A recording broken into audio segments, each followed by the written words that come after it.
Assalamualaikum warahmatullahi wabarakatuh. Selamat pagi anak-anak.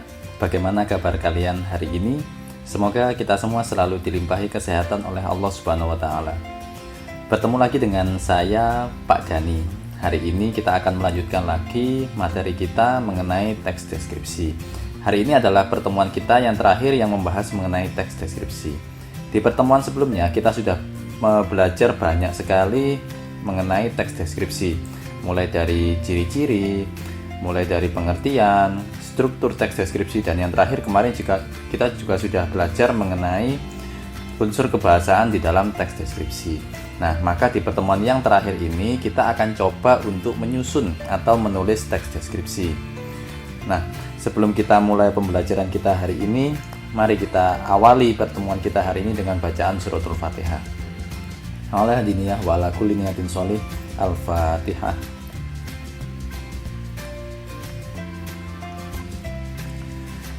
Baik anak-anak, langsung saja saya jelaskan tentang bagaimana sih cara menulis atau menyusun teks deskripsi yang baik dan benar. Nah, ada dua syarat minimal yang harus kita taati untuk menyusun teks yang baik. Nah, yang pertama, syarat tersebut adalah sebuah teks itu harus sistematis. Apa sih artinya sistematis? Sistematis itu artinya sebuah teks itu harus lengkap dan urut dari segi strukturnya.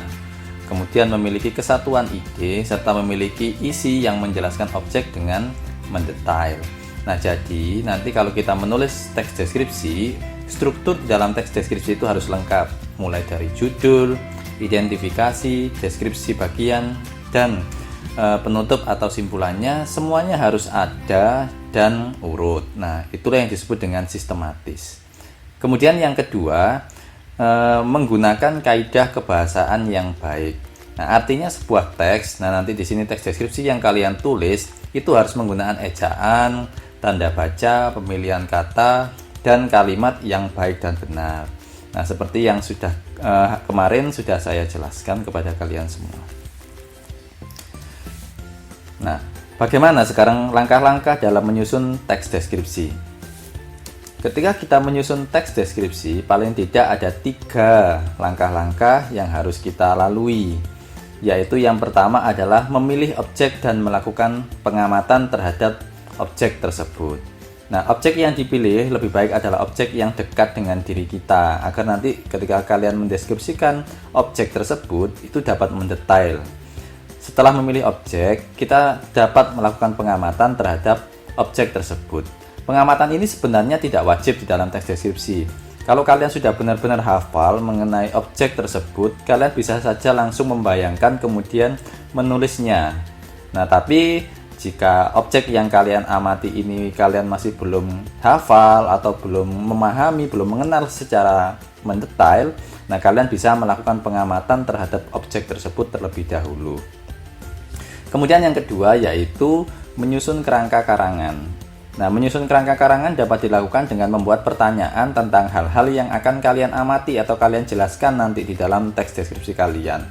Atau bisa juga membuat poin-poin yang akan kita amati. Nah, jadi seperti itu. Nah, yang terakhir yaitu menyusun kerangka karangan tadi menjadi sebuah teks yang utuh. Nah, setelah kerangka jadi, susunlah kerangka menjadi teks yang baik dengan memperhatikan struktur dan kebahasaan teks deskripsi. Nah, setelah teksnya jadi, barulah kalian bisa menentukan judul yang pas untuk teks deskripsi yang sudah kalian tulis tadi.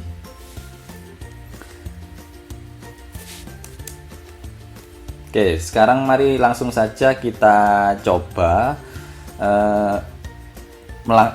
mempraktikkan langkah-langkah yang sudah saya jelaskan tadi. Nah, misalkan memilih objek dan melakukan pengamatan. Nah, di sini saya misalkan memilih objeknya adalah sekolah kita, madrasah kita, yaitu MTSN 2 Jombang. Nah, maka setelah kita memilih objek tersebut, kita bisa melakukan pengamatan, bisa juga bertanya atau mengingat-ingat objek tersebut untuk kita deskripsikan. Nah, kemudian yang kedua yaitu membuat kerangka karangan ya tadi. Nah, kerangka karangan itu dapat kita susun dengan membuat pertanyaan tentang hal apa saja yang akan kita deskripsikan. Nah, misalkan di sini saya sudah menyediakan 10 pertanyaan tentang objek tersebut, tentang madrasah kita, tentang apa saja yang akan saya cari dan nanti akan saya deskripsikan.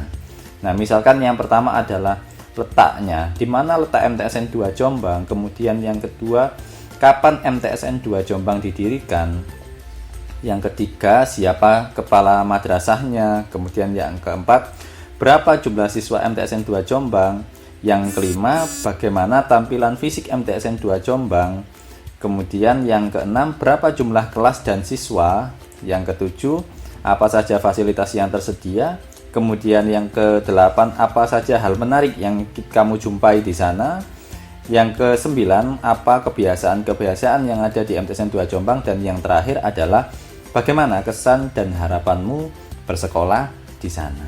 Nah, dari 10 pertanyaan itu tadi, kalau nanti sudah terjawab semua, kita bisa merangkainya menjadi sebuah teks deskripsi yang baik. Bagaimana hasil pertanyaan yang sudah kita rangkai, kira-kira nanti akan seperti ini. Jadi ketika pertanyaan-pertanyaan sudah dijawab, kita rangkai menjadi satu. Nah, jadi misalkan di sini sudah saya berikan judul di awal, yaitu MTSN 2 Jombang Madrasahku yang bernafaskan nilai Islami. Nah, kalau kalian perhatikan pada paragraf pertama teks deskripsi yang saya tulis ini merupakan jawaban dari soal tadi, soal pertanyaan mengenai kerangka tadi untuk soal yang pertama sampai ketiga, yaitu mengenai letak, kemudian mengenai kepala madrasahnya, dan kapan waktu berdirinya madrasah ini. Nah, jadi bisa kalian baca di situ. Ini juga merupakan bagian identifikasi karena menjelaskan hal-hal umum mengenai objek yang dideskripsikan. Mulai dari nama, kemudian sejarah, kemudian letak dan lain-lain. Itu merupakan hal-hal umum dari madrasahku, yaitu MTSN 2 Jombang. Nah, lanjut ke paragraf yang kedua. Nah, ini merupakan jawaban dari pertanyaan kerangka tadi, pertanyaan selanjutnya ya. Pertanyaan ke-4 sampai ke-5 ya. Kalau nggak ke-5, ke-6 ini. Nah, jadi MTSN 2 Jombang memiliki 30 rombel kelas yang dihuni 1000 siswa. Nah, mulai dari kelas 7, 8, dan 9. Bangunannya, nah ini bentuk fisiknya, bangunan MTSN 2 Jombang berdiri memanjang. Sebagian sudah berlantai 2, namun masih banyak juga yang masih lantai 1. Di sana juga terdapat fasilitas penunjang pembelajaran seperti perpustakaan dan laboratorium. Nah, sekarang kita lihat untuk paragraf yang ketiga. Nah, untuk paragraf yang ketiga ini